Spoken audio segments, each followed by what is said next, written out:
Korean Mafia boss wanted my sister, but married me instead. What happened next changed everything. The white hanbok felt like a shroud around my body, impossibly heavy despite the delicate silk. Traditional brides are supposed to feel honored wearing such finery. The intricate embroidery, the ceremonial colors that my mother spent months selecting. But as I stared at my reflection, all I could see was a funeral mask where my face should have been. Not my funeral, but the death of the woman I thought I would become.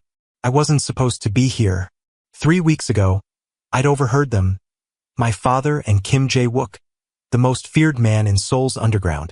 The conversation replays in my nightmares.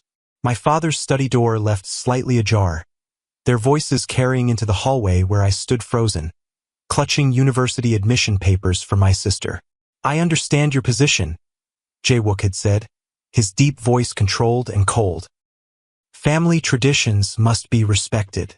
I'll marry Sumin as agreed.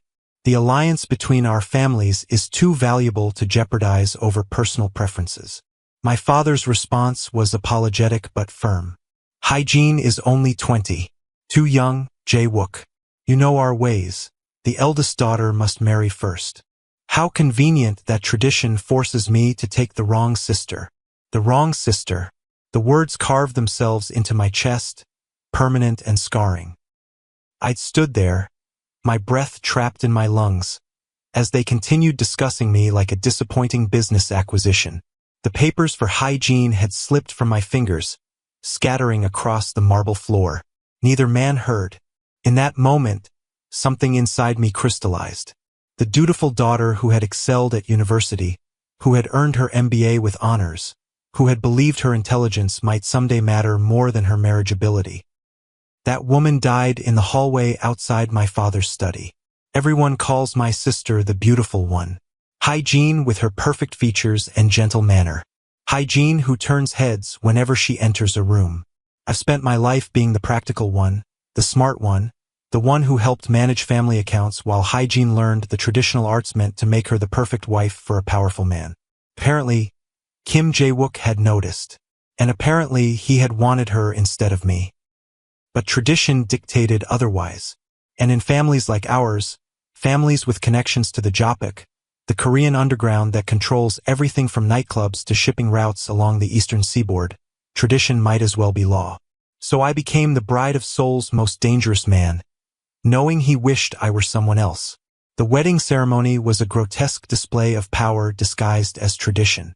200 guests filled the hall. Politicians who owed my father favors, business owners who needed Jae-wook's protection, foreign investors whose money flowed through the legitimate businesses that fronted darker operations. Everyone bowing, everyone smiling, everyone pretending this union was blessed by anything other than strategic necessity. I performed my part perfectly. Years of training in proper behavior made my responses automatic. I bowed at the right moments. I poured tea with graceful precision. I accepted blessings from elders whose hands were stained with invisible blood money. The paybeak ceremony felt like a mockery, catching dates and chestnuts in my skirt to predict our children, as though either of us wanted a family born from this cold arrangement. I smiled and nodded as old women whispered that strong sons would follow, that my womb would fulfill its purpose. I wanted to scream that I had other purposes. My mind, my education, my ambitions that had nothing to do with being a vessel for the next generation of criminals. When Jae-wook lifted my ceremonial veil, his eyes were flat and unreadable. Up close, he was even more imposing. Broad shoulders beneath his traditional attire, strong jawline, features that would be handsome if they weren't so coldly perfect. At 35, he had built an empire that made even my father tread carefully. And I was just another acquisition. Our first night together in his Gangnam penthouse was a negotiation neither of us had anticipated. The bedroom was larger than my entire university apartment, designed in sleek minimalism that spoke of wealth without ostentation. The floor-to-ceiling windows displayed Seoul like a glittering offering at our feet. "I know what you heard that day in your father's study," he said without preamble, loosening his tie with practiced efficiency. "I can see it in your eyes every time you look at me." I refused to show weakness. Then we understand each other perfectly.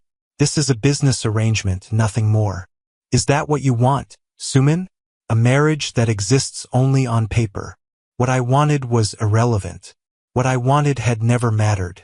But I wouldn't give him the satisfaction of saying so. What I want is clarity, I told him. I won't pretend this is a love match. I won't pretend you aren't wishing I were my sister. Something dangerous flickered behind his eyes. You know nothing about what I wish. That night established the pattern of our marriage.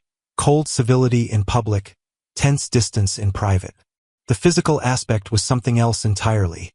A battle of wills where neither of us would admit defeat, where pleasure became another form of power, another way to prove we weren't affected by each other.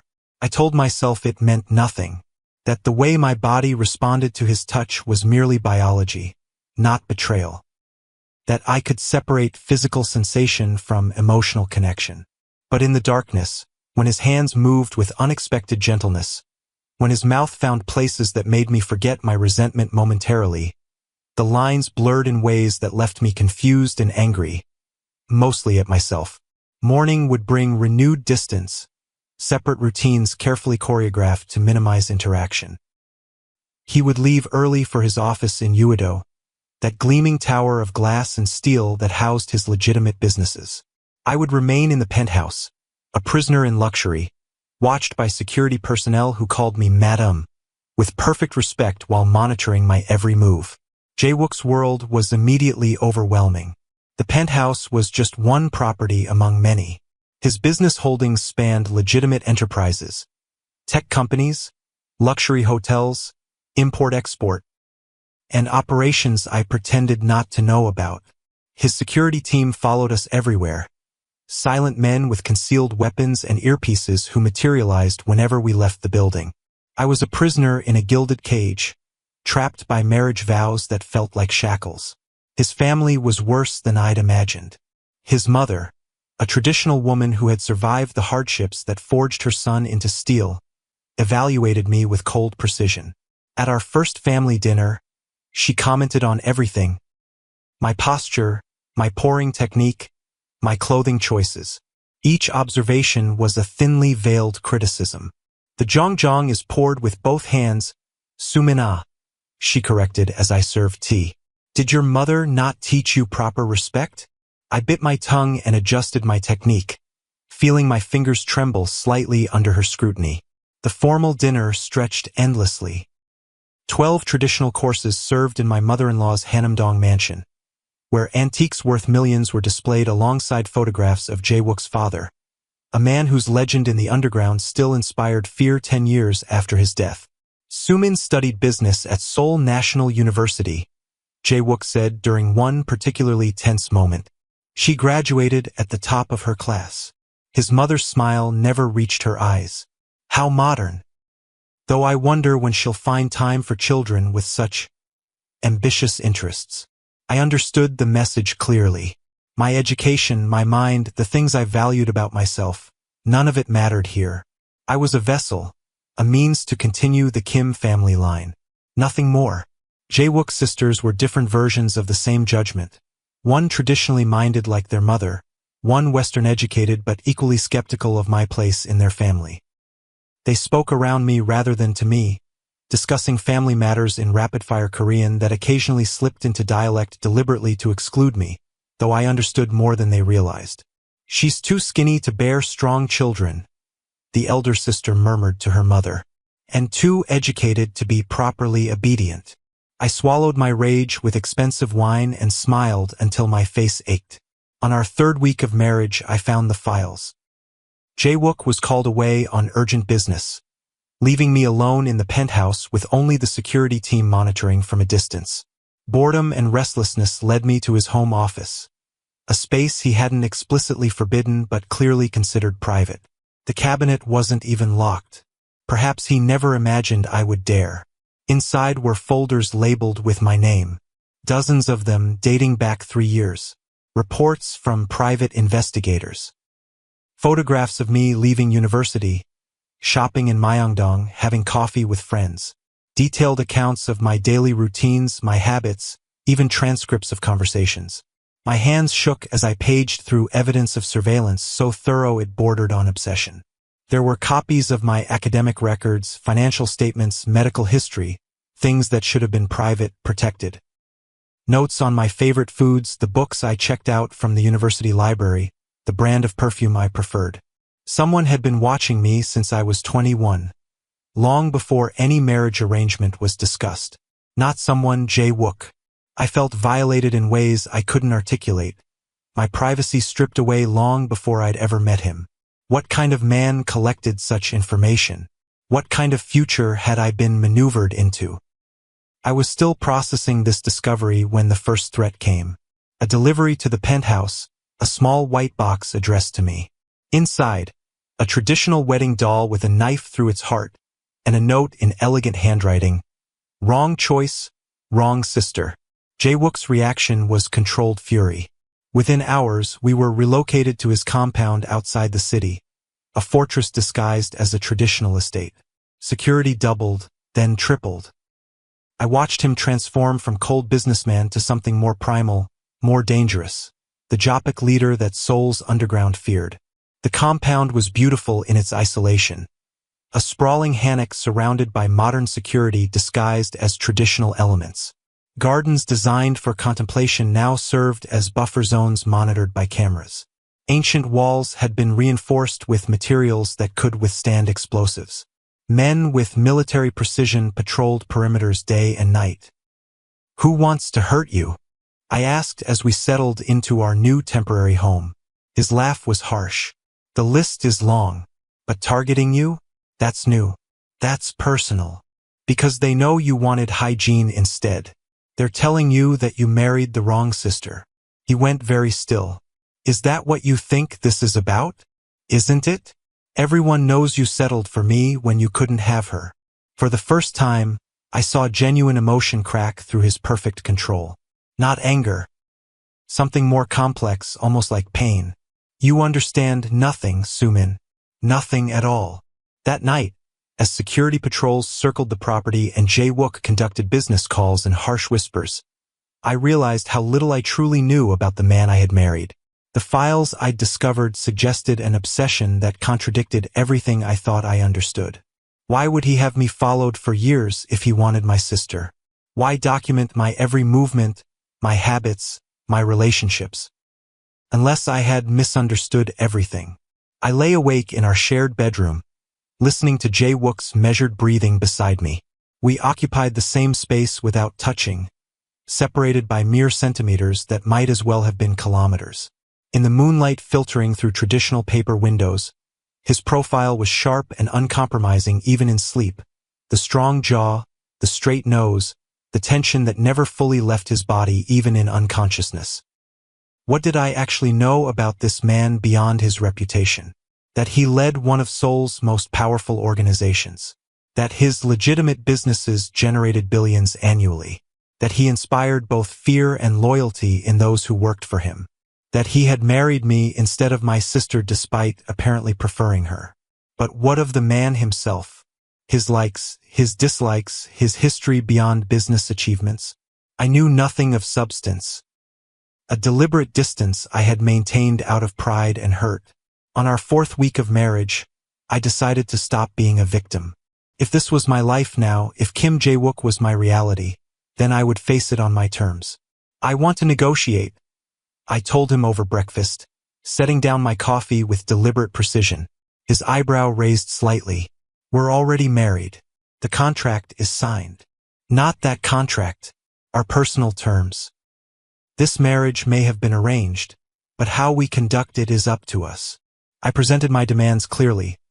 Access to my own finances without oversight, involvement in legitimate business operations where my education could be useful, freedom to maintain relationships with my own family including hygiene, honesty about threats against us, and time, 6 months to determine whether this arrangement could become something sustainable. "And what do I get in return?" he asked, studying me with new interest. "A partner instead of a prisoner. Someone who will work with you instead of against you. Someone who understands the world you operate in and won't flinch from it." The terms we agreed upon changed everything. Jae-wook assigned me to oversee the charitable foundation that bore his family name, a perfect position to legitimize illicit money while actually doing good. I restructured operations, identified inefficiencies, and began turning the foundation into something meaningful. My days gained purpose beyond waiting for my husband to return home. I had an office in his corporate headquarters, a corner suite with views of the Han River, staffed by people who reported directly to me. I reviewed grant applications, met with community leaders, directed funds toward education initiatives in neighborhoods where poverty drove young people toward gangs and crime. It wasn't the corporate career I had envisioned for myself, but it was work that utilized my skills, my education, my strategic thinking. And somewhere beneath the practicality of laundering money through charitable works, I found genuine satisfaction in making tangible differences in people's lives. I discovered that beneath the criminal empire was a man with unexpected principles. Jae-wook protected the neighborhoods where he operated. He funded medical care for families of employees. He maintained strict boundaries around certain activities. No drugs near schools, no trafficking, no harm to innocents. It wasn't redemption, but it was complexity I hadn't anticipated. Working together created a different kind of intimacy. He valued my strategic thinking. I came to respect his decisive leadership. When a rival organization attempted to move into territory he controlled, I helped identify their financial vulnerabilities.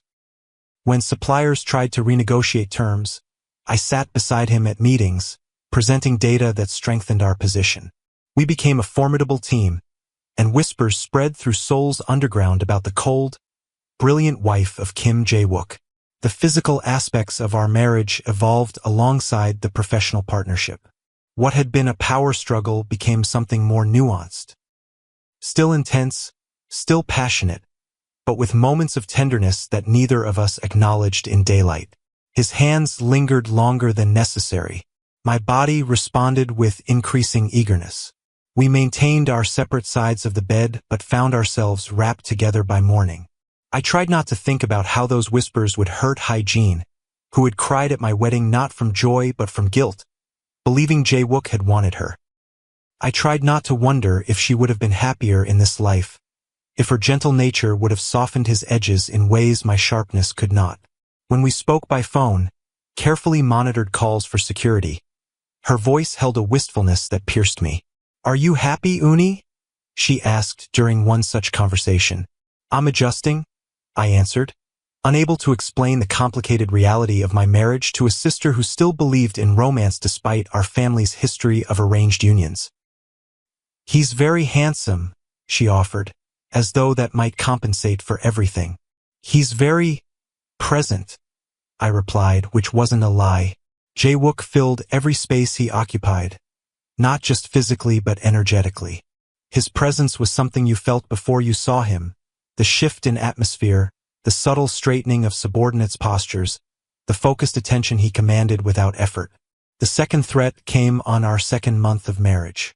No doll this time, just photographs delivered to my family home. Me entering Jae-wook's office building. Me shopping in Apgujeong. Me everywhere I'd been in the past week, all marked with red X's. When I called my father, his voice was strained. "This isn't just about you anymore, Sumin. They're watching the whole family." Fear coiled in my stomach, cold and heavy. Not for myself, somehow threats against me seemed abstract, theoretical, but for my family. For my mother, whose only crime was marrying a man with questionable business connections. For Hygiene, whose beauty had already made her a target in ways she didn't understand. That night, Jae-wook told me a truth I hadn't expected. "The Park family has been moving against us for years," he explained, pouring soju with controlled precision. "Old grievances, territorial disputes. Your father's shipping routes are valuable to them. This marriage, our marriage, created an alliance that threatened their expansion plans. The Parks were notorious even among Jopik families. Old blood, traditional values twisted into weapons, a patriarch who believed in vengeance as religion. So I'm a target because I represent that alliance? You're a target because you matter to me." The words hung between us, laden with implications neither of us was ready to acknowledge. I matter to you because I'm your wife on paper, because losing me would make you look weak. His laugh was bitter. Is that what you think? After everything, what should I think? You wanted my sister. You settled for me because tradition demanded it. Now you're stuck protecting an investment you never wanted to make. Jae-wook moved so quickly I barely registered it. Suddenly he was before me, his hands framing my face with surprising gentleness. I never wanted your sister, Sumin. The world tilted beneath my feet. I heard you, in my father's study. You said he was forcing you to take the wrong sister. I said what your father needed to hear, what protected both of us. He released me and walked to his desk, retrieving a file I hadn't seen before. Inside were more photographs, me at 21, presenting a business proposal at a university competition. Me navigating a crisis at my father's company during an internship, directing employees twice my age with confident authority. 3 years ago, I attended that competition looking for investment opportunities. Instead, I found you, the daughter of Kim Sung-ho, a potential ally with business interests that complemented mine. A woman with a strategic mind who understood power dynamics instinctively. I began watching you, learning about you, planning. The implications were staggering, reorganizing everything I thought I knew about our marriage, about Jae-wook's motivations, about my place in his world. But why the charade? Why pretend to want hygiene? His expression darkened. Because your father values beauty over intelligence. He sees women as commodities, even his daughters, especially his daughters. If he knew I wanted you specifically, he would have questioned why, would have wondered what leverage I thought I was gaining, would have increased the price or denied me altogether. My fingers trembled as I touched the photographs. But my father! Your father would never have agreed if he knew I wanted you specifically. He would have been suspicious, would have questioned my motives beyond business. So I created a narrative he would understand, a man reluctantly accepting the elder daughter while preferring the younger. It made him feel he had the upper hand in negotiations. The realization was dizzying. You manipulated us all. I secured what I wanted through the only channels available, and I protected you in the process. Protected me? From what? His expression hardened further. The Park family had already identified you as valuable, as a way to gain leverage over your father's operations. They had plans for you, Sumin. Marriage to one of their sons. Or worse. I felt ill. The Parks were notorious even among Jopik families. Brutal, traditional in the worst ways, treating women as property to be used and discarded. So you swooped in to save me? Anger flared, hot and cleansing. You decided my future without my knowledge or consent, and I'm supposed to be grateful? No. His voice was quiet. You're supposed to understand that there were no good options. Only choices between different kinds of prisons. I offered the one with the most freedom, the most potential for something real. I left him standing there, needing distance to process this revelation. The man I'd married wasn't who I thought. The marriage itself wasn't what I believed. The narrative I'd constructed, unwanted bride, wrong sister, business transaction, was built on misunderstandings and deliberate deceptions. But worst of all was the realization that some part of me was relieved. Relieved that Jae-wook had wanted me. Relieved that I hadn't been second choice. What did that say about me? That I could find comfort in being the chosen prisoner? That I could feel satisfaction knowing my husband had orchestrated our union through manipulation rather than accepting it as duty? I spent the night alone in one of the compound's guest rooms, wrapped in silk bedding that felt cold without body heat beside me.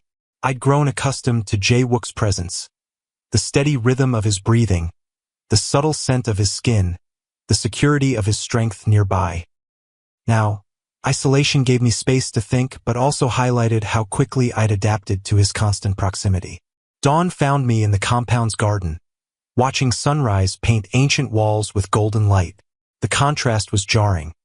Serene beauty surrounding me while danger circled beyond, tradition and modernity colliding in every aspect of my new life. Jae-wook found me there, respecting my space by sitting on a stone bench several feet away. In morning light, I could see fatigue in the lines around his eyes, tension in the set of his shoulders. He hadn't slept either. "I won't apologize for wanting you," he said finally, breaking the silence. "But I regret that it had to happen this way.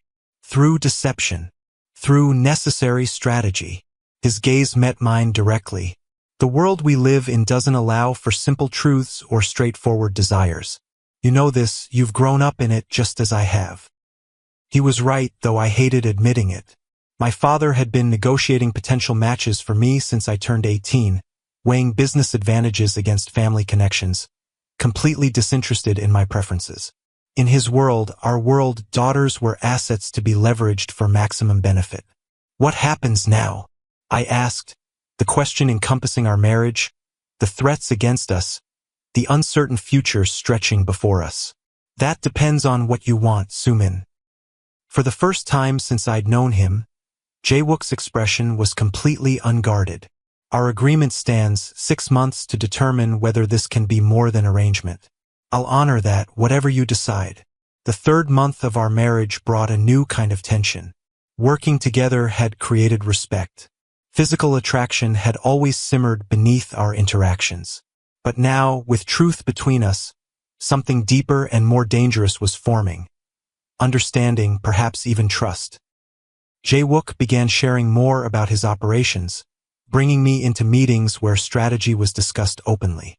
I started accompanying him to business functions, no longer just a decorative wife but an active participant in negotiations. We developed subtle signals, unspoken communications that allowed us to present a united front even when disagreeing privately. I found myself studying Korean corporate law to better understand the boundaries between his legitimate and illegitimate businesses. I reviewed financial statements late into the night, identifying patterns and inconsistencies, creating cleaner pathways for money to move through systems I designed. I learned the names and loyalties of captains who reported to him, memorized territories and agreements that maintained fragile peace between rival organizations. His mother noticed the change. During a family dinner, she watched our interactions with narrowed eyes before addressing me directly for the first time in weeks. "You're different, Sumin.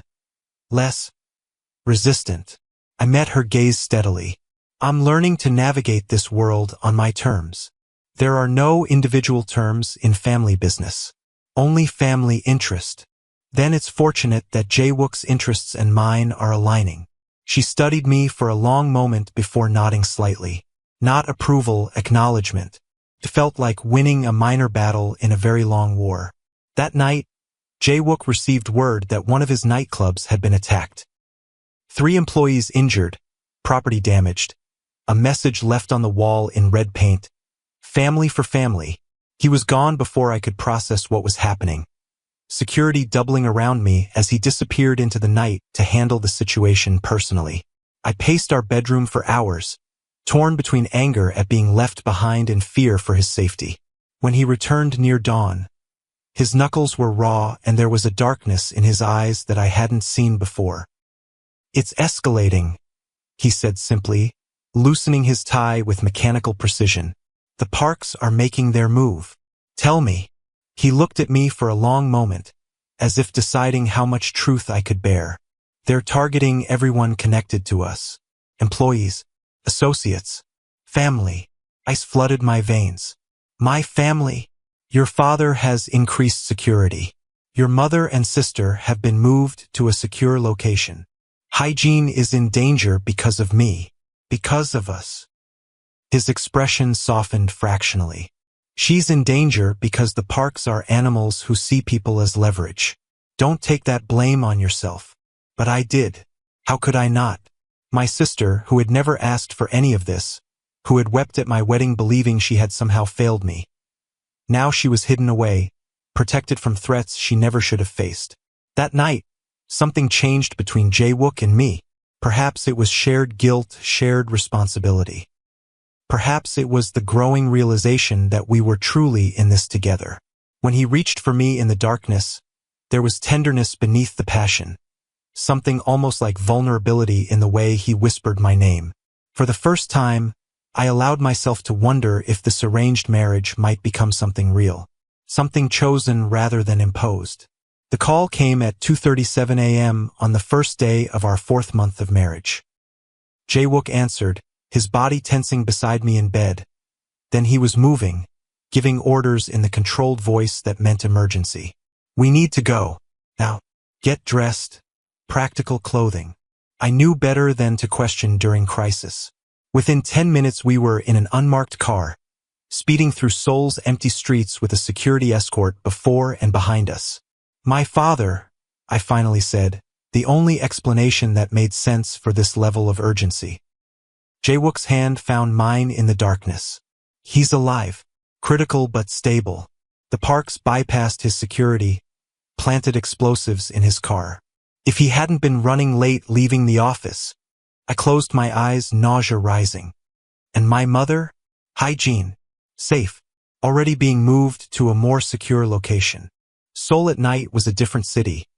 The neon extinguished, streets emptied of the crowds that made it vibrant, buildings looming like sentinels in darkness. We moved through it like ghosts, our convoy maintaining radio silence, security personnel scanning rooftops and side streets for potential threats. The hospital appeared ahead, its emergency entrance blazing with activity despite the hour. The hospital was locked down, Jae-wook's men supplementing my father's security at every entrance. My mother sat in the private waiting area, her usually perfect appearance disheveled, her hands trembling as she clutched a paper cup of untouched coffee. Hygiene was beside her, beautiful even in distress, her eyes widening when she saw me. For the first time in months, I was face to face with the sister who had unknowingly stood between me and understanding my own marriage. Uni, she whispered, using the familiar term for older sister as she embraced me. I was so scared they'd target you too. I held her tightly, inhaling the familiar scent of her shampoo. Jasmine, always jasmine since we were children. I'm fine. We're going to be fine. But we weren't fine. None of us were fine. My father lay in intensive care, his body broken by an explosion meant to kill. My mother and sister were now refugees, hiding from a criminal family's vendetta, and I was standing in the middle of a war I'd never asked to join. The antiseptic smell of the hospital burned my nostrils, mixing with the lingering scent of fear that clung to my family. Medical equipment beeped in rhythmic counterpoint to hushed conversations between security personnel. Doctors spoke in clipped, professional tones about injuries that seemed impossible to survive. Punctured lung, ruptured spleen, fractured skull, third-degree burns over 20% of my father's body. Jae-wook moved through the hospital with quiet authority, conferring with doctors, coordinating security, making calls that would have consequences I could only imagine. I watched him work and realized he was in his element, crisis management, protection, controlled violence when necessary. This was the man I had married, not just the businessman in expensive suits who managed legitimate enterprises, not just the calculated strategist who had orchestrated our marriage. This was Kim Jae-wook in his truest form, the Jopik leader who commanded loyalty through respect and fear in equal measure. When we were finally allowed to see my father, I barely recognized him among the machines and monitors. Sung-ho Kim, who had built a shipping empire through sheer will and questionable connections, looked small and fragile in the hospital bed. Wires and tubes connected him to machines that beeped and hummed, keeping him tethered to life. Soo-min, he whispered when he saw me, his voice raspy from the breathing tube that had only recently been removed. I took his hand carefully, mindful of the 4-line. Save your strength, Appa. No. His fingers tightened weakly around mine. Listen. What's happening now, it's not just business. The Parks, they wanted hygiene. For the youngest son. When I refused, when you married Jae-wook instead. Understanding dawned, sickening and clear. This is revenge for denying them hygiene. My father's eyes closed briefly in confirmation. They see it as losing face, a dishonor that can only be answered with blood. Did Jae-wook know? When he married me, did he know this would happen? He knew the Parks wanted a foothold in our family. He offered an alternative, an alliance that would protect both my daughters. I chose the stronger protection. My father's breathing grew labored. I chose Jae-wook because he convinced me he would burn the world to keep you safe. The monitors beeped in warning as my father's oxygen levels dropped.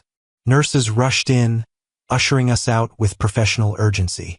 In the hallway, my mother collapsed against me, her composure finally breaking as sobs racked her slender frame. Hygiene stood frozen, her eyes wide with horror as the reality of our situation fully registered. We had always known our father's business walked the line between legitimate and criminal. We had grown up with security precautions, with careful conversations around outsiders, with the understanding that certain topics remained unspoken. But this violent escalation, this direct attack, shattered the careful distance we had maintained from the darker aspects of our family's connections. I left my father's room with my mind spinning. In the hallway, Jae-wook was waiting, his face unreadable. "You knew," I said quietly. "You knew the Parks wanted my sister. You knew marrying me would provoke them." He didn't deny it. "I knew they wouldn't stop at marriage. The youngest Park son has buried 3 wives already. Accidents, they called them. I wasn't going to let Hygiene become the 4th. So you decided to start a war instead. The war was already coming, Sumin. I just chose the battlefield." His hand reached for mine, hesitant in a way I'd never seen from him. I thought I could contain it, keep it between the organizations, away from families. Pulled away. "Well, you were wrong. And now my father is paying the price for your miscalculation." Pain flashed across his features before his mask slipped back into place. Yes, I was wrong about how far they would go. I underestimated their willingness to break the unspoken rules. "That won't happen again." "What does that mean?" His eyes met mine, cold and determined. "It means the Parks have made their move. Now I make mine." Over the next 48 hours, I watched Jae-wook orchestrate a response that was breathtaking in its precision and brutality.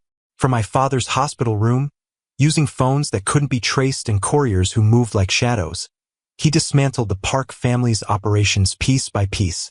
Their shipping contracts disappeared overnight. Their legitimate businesses found themselves under tax investigation. Their properties suffered mysterious electrical failures, security breaches, inventory losses. Their allies suddenly became unreachable. Their employees disappeared or switched loyalties. It was like watching a master chess player execute a strategy planned moves in advance, each action triggering cascading consequences that left the opponent increasingly boxed in. Jae-wook didn't just attack the Park's business interests. He systematically destroyed their reputation, their standing among other Japik families, their honor in a world where face was everything. And through it all, Jae-wook never left my side except when absolutely necessary, as if my father's injuries had confirmed his worst fears, that I might be taken from him at any moment. When he made calls, his hand rested possessively on my lower back. When security briefings required his attention, he positioned himself where he could maintain visual contact with me. When we slept brief, exhausted stretches between crisis points, he held me tightly against him, as though his body could shield mine from threats. On the 3rd day, while my mother slept in a chair beside my father's bed and Hygiene had gone to find coffee, Jae-wook received a message that transformed him. Whatever the text contained made him go completely still, the kind of stillness that preceded violence. "What is it?" I asked, dreading the answer. He handed me his phone wordlessly. On the screen was an image of me entering the hospital that morning, a red target superimposed over my face. The message beneath, "Wrong sister, wrong choice, wrong family. Will correct all 3 mistakes. They're coming for me directly now. They're trying." His voice was deadly calm. "But they won't succeed. You can't know that. Look what they did to my father with all his security. Your father's security wasn't me." He moved closer, cupping my face with surprising gentleness. "Sumin, I need you to understand something. There is nothing I won't do to keep you safe. No line I won't cross. No action too extreme." I should have been frightened by the intensity in his eyes. Instead, I found myself leaning into his touch, drawing strength from his certainty. "I never asked for this," I whispered. "Any of it. I know." His thumb traced my cheekbone. "And I'm sorry for that. But I'm not sorry you're my wife. I'm not sorry I chose you." In that moment, surrounded by hospital machines and the lingering scent of antiseptic, with my family broken and enemies circling, I made a decision. If this was my life now, if Kim Jae-wook was my reality, then I would face it fully. No more resentment, no more feeling trapped. I would become what circumstances had made me, the wife of a Jopik leader, a woman with power in her own right. "What's your plan?" I asked, straightening my shoulders. Something like pride flickered in his eyes. "First, we move everyone to a secure location. Your father once he's stable enough, your mother, hygiene. And then we end the parks. Not just temporarily, permanently." I should have been horrified. The educated, ambitious woman who had graduated with honors from Seoul National University should have recoiled from the calm way he discussed destruction. Instead, I found myself nodding. "I want to help. This isn't foundation work, Sumin. This isn't legitimate business. I know exactly what it is." I met his gaze steadily. "It's protection. It's family. And if I'm going to be your wife in truth as well as name, then I need to be part of it." The next week blurred into a carefully orchestrated campaign of destruction. From the safety of Jae-wook's most secure compound, a traditional Hanok house with modern security systems hidden behind ancient architecture, we worked together to dismantle everything the Park family had built. I discovered abilities I never knew I possessed. A talent for identifying financial weaknesses, for predicting moves and countermoves, for understanding the psychology of our opponents. Where Jae-wook was direct force, I was subtle pressure. Where he cut with a blade, I slowly tightened nooses. Together, we were devastating. The foundation gave us perfect cover. Charitable events became intelligence-gathering operations. Grant applications revealed community connections and loyalty networks. Financial records exposed hidden assets and vulnerabilities. My education, my strategic thinking, my understanding of business systems, everything I had once believed would lead me to corporate success now served a darker purpose with surprising effectiveness. I learned the language of Jae-wook's world, the honorifics that signaled position within the Jopik hierarchy, the coded phrases that conveyed messages without explicit meaning, the subtle body language that differentiated ally from threat. I studied the ancient rules that governed relationships between families, the traditions that maintained order in a world beyond conventional law. My father improved gradually, moved to the compound once doctors cleared him for transport. My mother maintained her dignity even in crisis, adapting to our temporary home with the resilience that had always defined her. And hygiene, beautiful, gentle hygiene, showed unexpected strength, helping with the foundation work I could no longer fully attend to, becoming a bridge between our family and Jae-wook's. The final confrontation came more swiftly than any of us anticipated. The Park family, desperate and cornered, launched a direct attack on the compound. They miscalculated badly. Jae-wook had been waiting for exactly this move, had planned for it, had ensured we were bait in a trap of his own design. The assault failed spectacularly, with Park forces caught between Jae-wook's security teams and local police who, coincidentally, chose that moment to investigate reports of suspicious activity. The patriarch of the Park family and his eldest son were taken into custody for attempted murder. The youngest son, the one who had wanted hygiene, disappeared.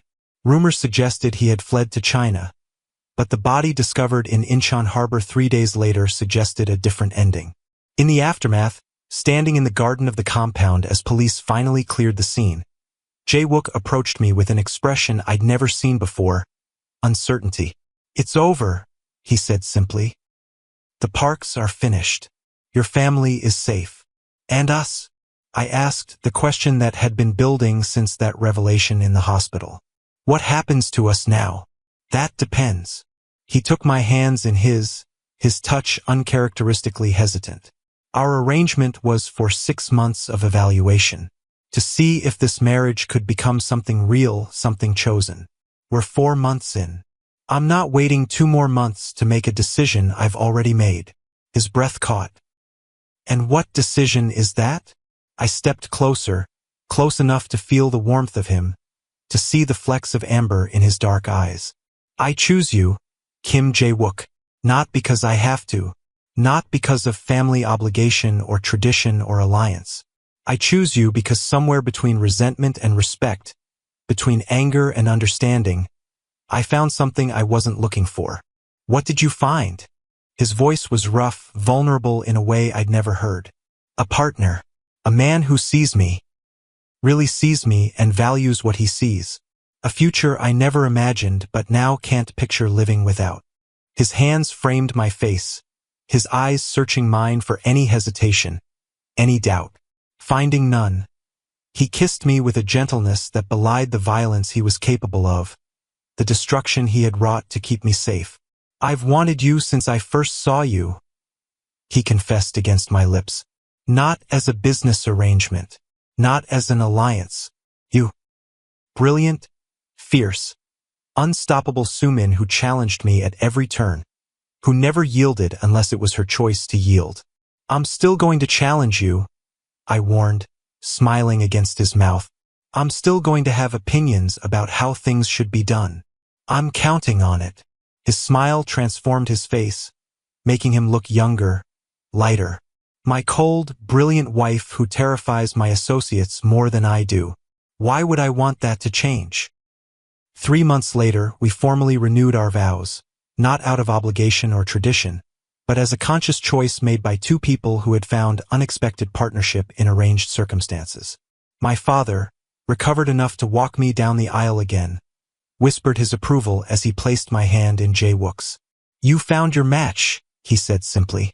As strong as you are in different ways. The ceremony incorporated elements of tradition and modernity, just as our marriage had become a balance between worlds, the old ways of family alliances and the new reality we were creating together.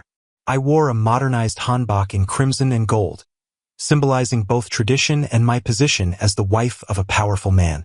Jae-wook watched me with undisguised pride as I moved through the ceremony with confidence I had lacked the first time. The reception was smaller than our wedding had been. Only true allies, true family. Hyejin danced with Jae-wook's younger brother, their shared laughter suggesting another potential alliance in the making. My mother and Jae-wook's engaged in serious conversation about grandchildren, both pretending the timing was entirely up to us. And in the center of it all, Jae-wook kept me close, his hand rarely leaving mine, his eyes finding me whenever duty required momentary separation. Still no regrets? He asked as we swayed together during our first dance as a truly married couple. I thought about the path that had brought us here. The anger, the pain, the misunderstandings and manipulations, the blood and fear and final clarity. I thought about the woman I had been and the woman I had become. I thought about the future we were building, complicated and powerful and entirely ours. No regrets, I told him, resting my head against his chest where I could hear the steady rhythm of his heart. Only forward. 6 weeks later, when the pregnancy test showed positive, I understood with perfect clarity that the life growing inside me was the culmination of every choice, those made for me and those I had claimed for myself. This child would be heir to empires both legitimate and shadowed, would carry the strength of both family lines, would know a father's fierce protection and a mother's strategic mind. As I placed Jae-wook's hand over my still flat stomach, watching emotion transform his face, I realized how far we had come from that day I overheard him in my father's study. The words that had once wounded me, the wrong sister, now seemed like the first step on a path that had led exactly where I was meant to be. The Korean Mafia boss had wanted my sister but married me instead. And somehow, against all expectations, we had forged something neither of us had dared hope for. A marriage of equal partners, bound by choice as much as circumstance. What happened next would be our story to write, together.